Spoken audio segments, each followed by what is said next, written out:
Project Hail Mary has just come out and it's extremely popular.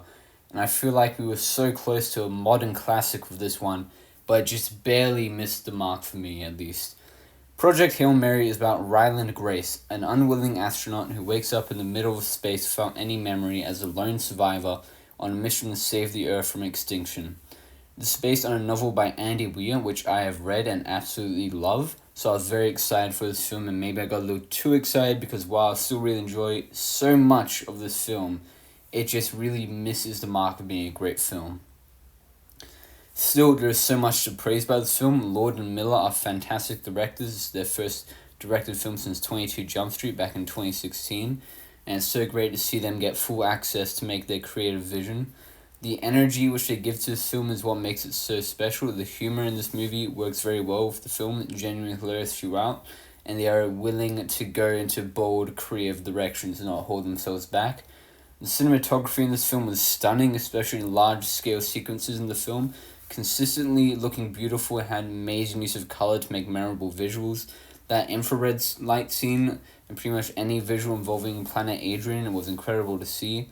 The visual effects in the film were very impressive, so much of the film relies on the effects, and there is not a moment in the movie where I'm ever questioning whether what I'm looking at is real. I just believe it all.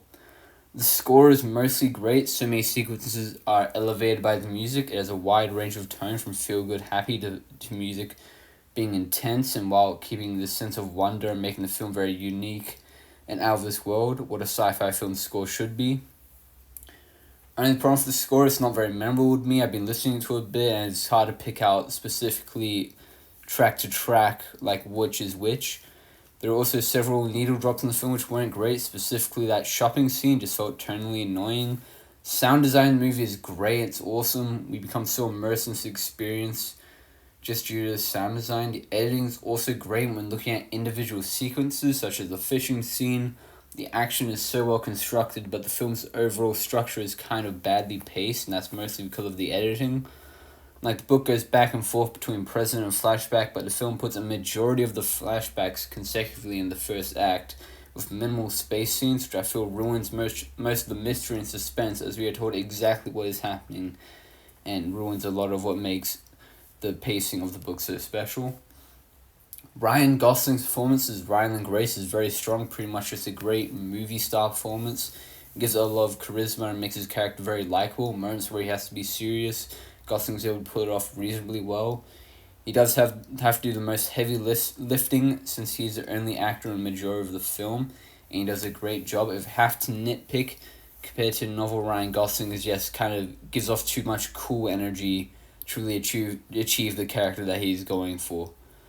Sandra Hüller, sorry if I didn't pronounce that right, and love her though, was also great in this film for such a small amount of screen time that she's in. I think she feels the exact same way that her character does in the novel. She's serious about what the mission is, and you can feel her suppressed vulnerability so she can focus on the mission.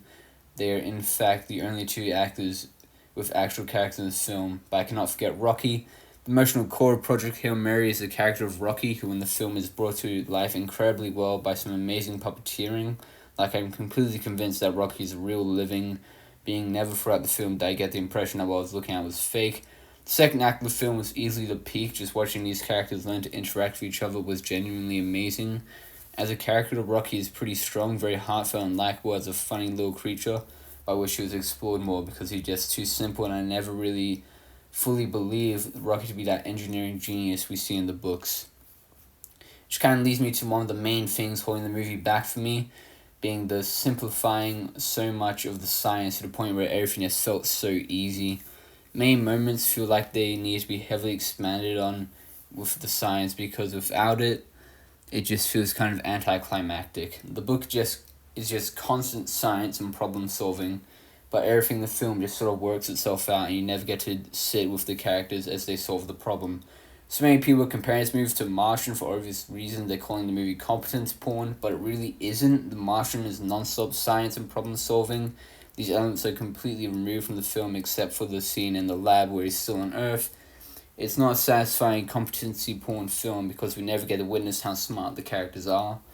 The Tamuba leak feels very forced in the film because we don't get to witness how destructive of a product it is, and we never really it doesn't even make much sense. We just get told, oh, it hid inside the Xenonite, but in the book it makes sense because they adapted to learn how to live inside the Xenonite, and it makes sense. But in the movie, it just comes out of nowhere. That's straight out of left field. And watching Grace and Rocky make it stronger with them having to actually make it stronger and deal with all the leaks in the ship would have added so much to the story and made it so much more interesting and stand out more. My other big problem with the film and how it's adapted is that Grace's sacrifice in the movie leaves absolutely no impact compared to the book. In the novel, when Grace goes back to save Rocky, it is Grace basically committing suicide, giving up his life not just to save 2 planets, but a friend. This fucking scene in the book made me cry to watch this man who was forced in a situation, never got the opportunity to be brave. He knows that he is a coward, but at this moment in the climax of the book, he realized that this is bigger than his life, and it's clear to him that the only thing for him to do is sacrifice himself to save Rocky. Grace's arc is so fucking beautiful, and the connection between him and Rocky, whereas the reader, the idea of either of them dying just breaks your heart. Seeing this man give up his only chance of surviving to help his friend, I can't help but cry. But in the movie, they never even mention that Grace will die if he goes back to his lack of food. It's not mentioned once throughout the whole film. When Grace goes back, he's not sacrificing himself, he's just helping Rocky. The emotional impact has been completely removed from me, and just relying emotionally on the fact that you get to see them with each other again.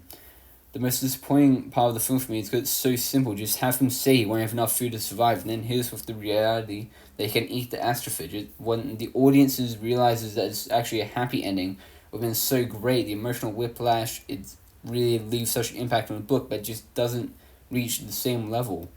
And while I don't think they executed this climax of the film properly, I will admit that I think they nailed the final scene, and it's exactly what I wanted, and it did make me very happy seeing all the rocks put their hand up at the end. A few more nitpicks: they never mention that Rocky doesn't need water to survive, which is crazy to me because they set it up that Grace thinks it's possible, and they give him the big reaction when he finds out he's wrong. So why don't they give him the big reaction when he finds out he's right? Also, they never get explicit about how long travel takes. In fact, this film takes place over only a couple weeks. The epilogue doesn't feel like there's been much time passed at all, which weakens the scale of everything.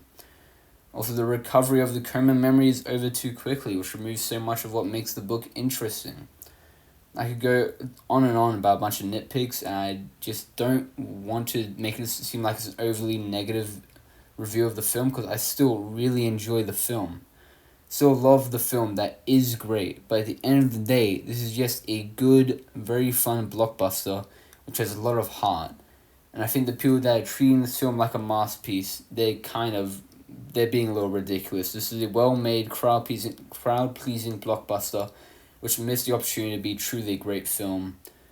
I still had a lot of fun, but can we please, let's not act like this is one of the greatest space films ever made.